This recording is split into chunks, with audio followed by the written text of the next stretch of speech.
नमस्कार, आप जीएन भारत देख रहे हैं और जीएन भारत देखने वाले तमाम दर्शकों का स्वागत है। आज झारखंड सरकार के कई मंत्रियों ने ये पदभार संभाला है। इस कड़ी में कृषि मंत्री शिल्पी नेहा तिर्की ने पदभार संभाला है और पदभार संभालते ही उन्होंने बड़ी बात कहते हुए कहा है कि कृषि के क्षेत्र में अपार संभावनाएं हैं। राज्य की जो 70% आबादी है वो कृषि पर आधारित है। इस क्षेत्र में बेहतर काम करके दिखाएंगे। तो वहीं शिल्पी नेहा तिर्की ने और कुछ क्या कहा है, सुनाते आपको।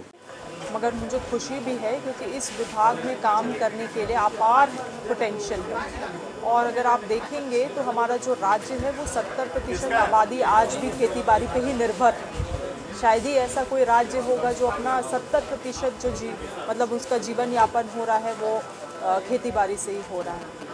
तो हमारा प्रयास रहेगा कि मुझे ऐसा क्योंकि महसूस होता है कि बहुत लंबे समय से हम लोगों ने कृषि के क्षेत्र में, पशुपालन के क्षेत्र में और कोऑपरेटिव सहकारिता के क्षेत्र में एक व्यवस्थित व्यवस्था हम लोग किसानों को नहीं दे पाए हैं। चाहे वो कोल्ड स्टोरेज का बात कर लीजिए, एफपीओज़ का बात कर लीजिए, प्राइस डेफिनेशन का बात कर लीजिए, इन तमाम चीज़ों में काम करने की ज़रूरत है।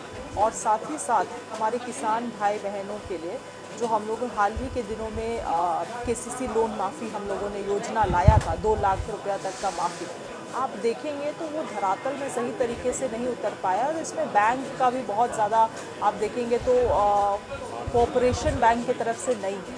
आवश्यकता पड़ेगा तो एक एसएलबीसी बैठक भी बुलाई जाएगी वित्त विभाग के साथ समन्वय बनाते हुए, और इन तमाम चीज़ों पे हम लोगों को निष्कर्ष निकालना होगा क्योंकि ये हमारा ही योजना था, हमारी सरकार की योजना था। ऐसी कई सारी चीज़ें हैं। 13 दिसंबर को विभाग के साथ एक बहुत ही विस्तारित बैठक को भी बुलाया गया है और ऐसी चुनौतियों को और हमारा जो 5 इयर्स का जो क्या विज़न होना चाहिए, तमाम चीज़ों में हम लोग चर्चा करेंगे। और मेरा प्रयास रहेगा कि हम लोग इस विभाग के साथ, आप मीडिया कर्मियों के साथ भी एक समन्वय हम लोग स्थापित करें ताकि लगातार आप लोगों को भी अपडेट मिलता रहे कि हम लोग किन चीज़ों को कर रहे हैं, आगे हम लोगों का प्लानिंग क्या है। और आप लोगों की भी बहुत बड़ी भूमिका है क्योंकि बहुत सारे योजना सरकार लाती हैं मगर वो किसान भाई तक हम लोग कम्युनिकेट नहीं कर पाते हैं, वो पहुँचा नहीं पाते हैं। तो आप लोगों से भी निवेदन रहेगा कि अधिक से अधिक इन योजनाओं का मार्केटिंग हमारे आम किसानों तक करें ताकि सरकारी योजना का लाभ बिना किसी बिचौलिया का इन्वॉल्वमेंट का वो लोग ले सकें।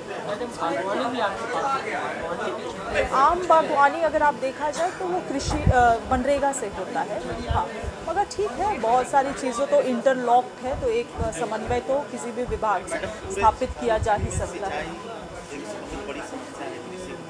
बिल्कुल बिल्कुल। देखिए, जब मैंने इस बात को शुरू में कहा कि हम लोगों ने व्यवस्थित व्यवस्था हम नहीं दे पाए हैं किसानों को, तो यही चीज़ को मैं जोर दे रही हूँ। चाहे वो कोल्ड स्टोरेज हो, सप्लाई चेन हो, इरिगेशन हो, हम लोगों ने बहुत सारी चीज़ों में हम लोग एक ब्रिज नहीं बना पाए, तो हमारा प्राथमिकता रहेगा इन चीज़ों में। और आप देखते होंगे कि आजकल एक एंटरप्रेन्योर का भी एक कॉन्सेप्ट है, कल्चर है, तो एग्रीप्रेन्योर है ना। आप जैसे युवा हैं, आप मीडिया कर्मी भी हैं, मगर साथ ही साथ अगर आप एक एक्स्ट्रा इनकम के लिए आप खेतीबाड़ी से भी जुड़ना चाहते हैं तो एग्रीप्रेन्योर कॉन्सेप्ट को भी हम लोग बढ़ावा देंगे, जिसके लिए पॉलिसी मेकिंग और साथ ही साथ एडवांस टेक्नोलॉजी को हम लोग संयुक्त रूप से लेते हुए ऐसे एग्रीप्रेन्योर को भी मतलब एक करियर ऑप्शन की तरह हम लोग परोसने का काम करेंगे।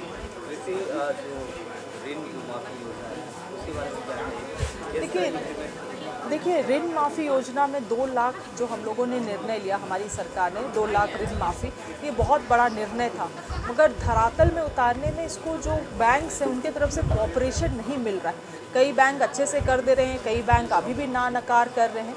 तो एक समन्वय स्थापित करना होगा बैंक से भी, क्योंकि ये सरकार की योजना है और इसमें साथ ही साथ बैंक ने भी अपना अप्रूवल दिया है, तभी जाके इसको हम लोगों ने लॉन्च किया है। और आज जब इस तरह से ग्राउंड लेवल में किसानों को इशू हो रहा है तो इसके लिए बैंक को भी जिम्मेवारी लेनी पड़ेगी।